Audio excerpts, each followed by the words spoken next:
It is one of the biggest natural climate cycles, with a footprint spanning the Pacific Ocean, the largest ocean basin on Earth. The phenomenon typically occurs every 3 to 4 years, but its strength varies. Sometimes it is weak. Other times it is a monster, leaving a trail of destruction across the tropical Pacific from Indonesia all the way to the western coast of the Americas. Its name? El Niño.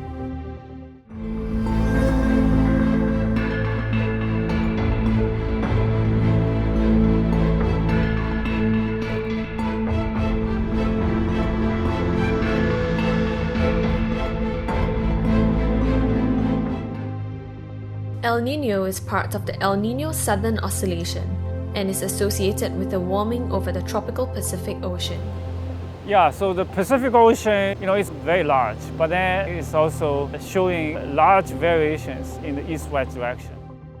That explains why Singapore, Indonesia are blessed with a lot of rainfall. Whereas on the eastern part of the equatorial Pacific, the conditions are very dry. El Niño refers to a basin-wide warming across the equatorial Pacific Ocean.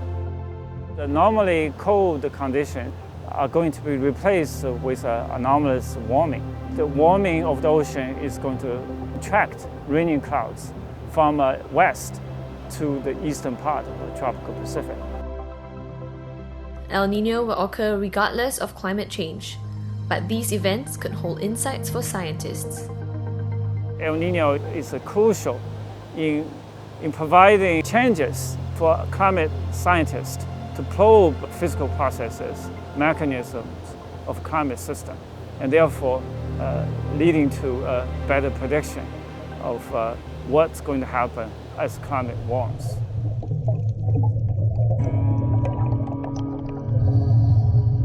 Rising sea surface temperatures, too much rain in some places, and drought elsewhere. These are some of the projections for long-term climate change, and during El Niño events, we get a glimpse into how much damage these impacts can cause. Carbon dioxide concentrations have increased by 40% since pre-industrial times, warming the planet and causing climate change. But there are natural ways of removing this excess. Tropical rainforests, in particular, are one of the most efficient carbon sinks in the world. Photosynthesis, of course, captures incoming energy from the sun and solar radiation and uses that to capture carbon dioxide and store it as carbohydrates. Yet, human activity is affecting the forests and their ability to regenerate. This makes them more susceptible to natural events, such as El Niño. Tropical rainforests have gone through droughts and have gone through many El Niños over thousands of years. What we've done now is that we've actually broken up all these big forest masses into tiny, tiny forest patches. A lot of the moisture in the forest is actually escaping into the surrounding landscapes. When it escapes into the surrounding landscapes, it results in the forest drying out, and that's called an edge effect. So not only have we disturbed the forest by making them smaller and creating more edges, we have also reduced the ability for these forests to actually recover by all the other actions that we're doing, whether it's land use change from agriculture or illegal logging and poaching. If you go through a severe drought, you're able to use your internal energy to overcome the drought problem. If you do this repeatedly over time, you're actually exhausting the system, just almost like a marathon runner. If you run a marathon, you recover, you can run again. But if you run a marathon, you haven't recovered, you run another one, you can't run as far as you did previously. And if you repeat that over a few times, you'll end up running only about 1 kilometer before you collapse. Major El Niño events have affected ecosystems across the Pacific. It leaves its mark with fire in Indonesia, but douses the Galapagos Islands with rain. Follow the Straits Times on our journey across the Pacific Ocean as we trace the footsteps of El Niño.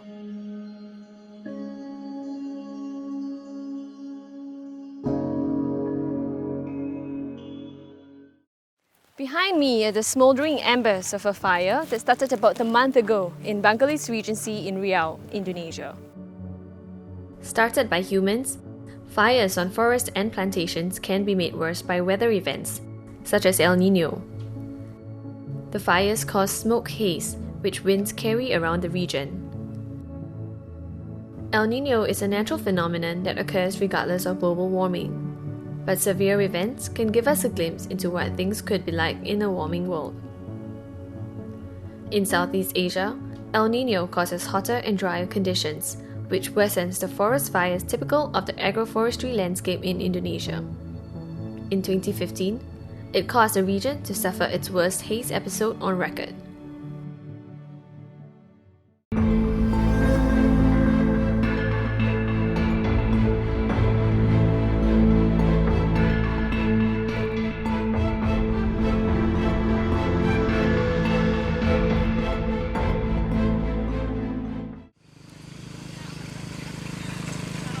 Anak saya yang pertama kali korban di Riau, sehingga meredakan nyawa akibat kabut asap yang terjadi pada 2015 yang lalu. Itu pengalaman bagi saya, sebenarnya pengalaman yang paling pahit sekali bagi keluarga kami. Karena walaupun itu bencana alam, tapi disebabkan kezaliman manusia sendiri.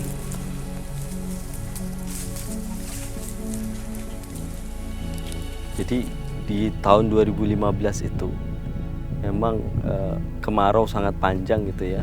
Siklusnya dari Juni itu sudah tidak hujan sampai dengan November. Kenapa terjadi kebakaran hutan yang sangat besar? Karena situasi di lapangan, khususnya lahan gambut gitu ya, itu sudah dalam kondisi yang rusak.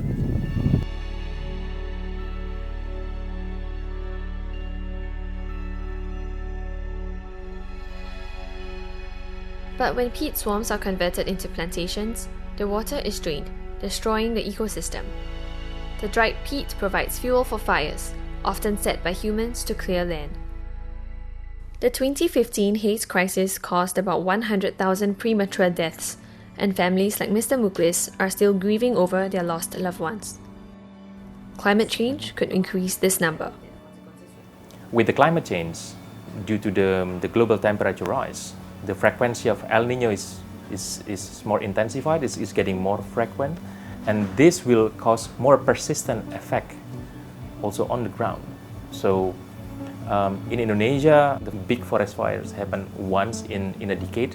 In the last decade, between 2010 up to now, I think at least there are 3 big fire events already happening in Indonesia, causing the haze and smoke to the region. It's getting more frequent, and that also caused a lot of loss in terms of the areas burned, the impact to the health, air quality, but also the total economic loss.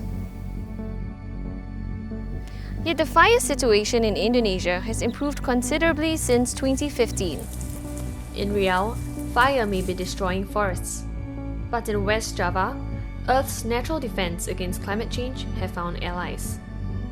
There, environmental group Conservation International is working with the Indonesian government on restoring rainforests, which store large amounts of carbon, to better help planet Earth in its climate fight. Hello, welcome to Gunung Gede Pangrango National Park. The reason forests can be reducing global warming effect that are, first, the forest can absorb from rain and then release to the people. Second one, this forest make microclimate cooler than the outside. I work here start on 2008 for 2 components. First is the reforestation program, and also second is community development. We provide a water facility for more than 500 families here to get water from the forest, from the water source. The important thing is how they understand why we have to protect or conserve the forest. Villagers now enjoy clear water piped from the forest, instead of walking to a river some distance away. Memang di sini susah air bersih. Dari nenek-nenek saya, kakek saya suka jauh-jauh ngambil air. Air sudah masuk ke rumah-rumah masing-masing gitu. Jadi sekarang saya sudah tahu kemanfaatan dari hutan itu gitu. Jadi banyak kemanfaatan dari hutan itu, pertama air. Air bisa menghidupkan kehidupan manusia. Jadi dulu saya nanam di hutan, sekarang mah enggak lagi. Healthy rainforests do not just benefit humans, they also draw in animals. You know, leopard come here. Japan leopard, it's very, very, wow, amazing. We're very glad because, you know, Japan leopard, that is the top predators. The indicator of this ecosystem, that is very good, this very high. The Japan leopard come here, so everything, the other animal, automatically here. This is it. The critically endangered Javan leopard can be found only in Java and nowhere else in the world. Across the Pacific Ocean, another archipelago boasts other kinds of special species. El Nino may be marked by fire in Indonesia, but it douses the Galapagos Islands with rain.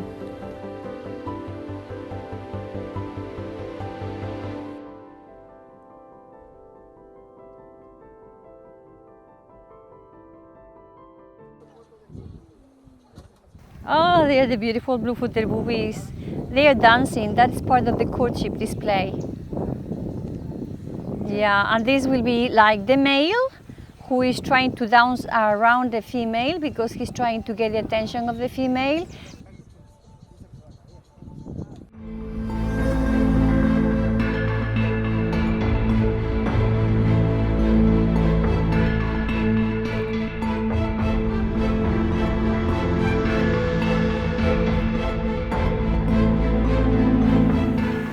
Away from the tropical rainforests of Indonesia, we travelled across the Pacific Ocean to another island archipelago where unique creatures roam. The Galapagos Islands are thousands of kilometers away from Indonesia, but it is not exempt from the scourge of El Nino.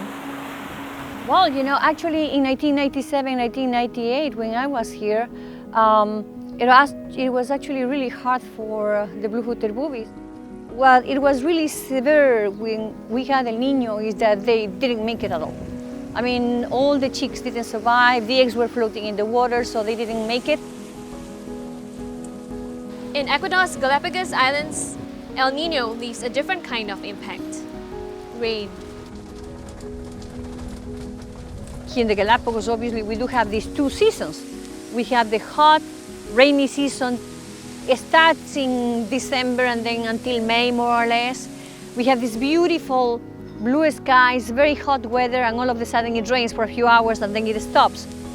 When we have a Niño event, it's going to keep raining like for many days. And then the temperature of the water is going to stay warm for a longer time. El Nino also causes warmer seas in the eastern Pacific, cutting off the supply of nutrient-rich cool water, the lifeline for many marine species, including seabirds like the Galapagos penguin. I'm working with Galapagos penguin, flightless cormorants, and wave albatross. For example, they don't reproduce in that year when the Niño came because they don't have quality of food. The problem is the water is hotter and the quantity of the food is decreasing faster, and then they don't have food to eat it. Other animals, including sea lions and reptiles, can also be severely impacted by El Nino events. Marine iguanas, for example, is one of the species that are facing every time that problem because marine iguanas are endemic for Galapagos Island. They are depending directly from the food web, mainly from the algae availability. The El Nino event, this species of algae disappear because it's warm waters that are coming for a long time. In 1998, 70% of the population of marine iguana died because it was very strong El Nino event. The rich and unusual life found on the Galapagos is intimately linked to the way the currents swirl around them. El Nino events disrupt these currents, impacting the life on these famed islands. Well, what makes Galapagos really unique is the oceanography. It's the currents which impinge on the island. And it actually sits in an area on the equator where you get a confluence of warm and cold currents. But one of the currents which makes Galapagos particularly unique is the submarine current, which sits about 100 meters below the surface. So when that hits the islands, it essentially causes an upwelling. It's like kind of firing a hose at the base of like a big platform. So when the undercurrent hits that side of the island, it's bringing all this nutrient-rich cold water kind of deflecting up into the surface. And what that does is that fuels all the primary production around the islands. So it makes kind of the Galapagos into this really kind of unique hotspot for biodiversity. So that means that you get these unique combinations of species coexisting in the same place. A very strong El Niño event can completely dramatically change the nature of the ecosystem within the islands. In this land of tropical penguins, giant tortoises, and birds with blue feet, Charles Darwin formed his theory of evolution by natural selection. Given time, Darwin found that the species can adapt to changes in the environment, and so they have, over millions of years. But with climate change, the worry is that the rate of change would be too quick for them to recover.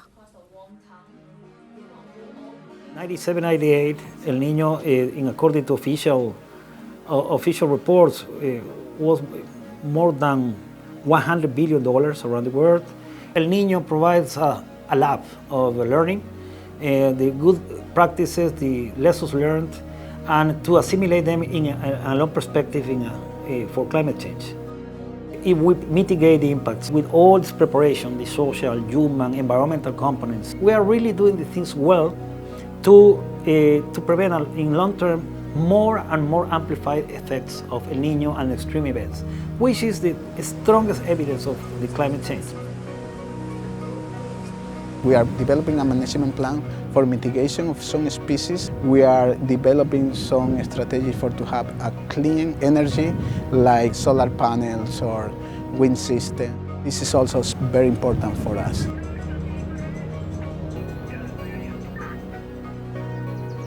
Super important for human beings to protect the planet where we live, because we are just sharing this place with the other species. We are just another species within the ecosystem. And sometimes I think that we believe that we are like the owners of our planet. We are not. We're just sharing. And we have to learn how to share our planet with the other animals and with the other plants. That means that we all play a role. We should stop thinking that we are the owners of the planet, because we are actually, with our bad actions, we are deciding the future of the planet.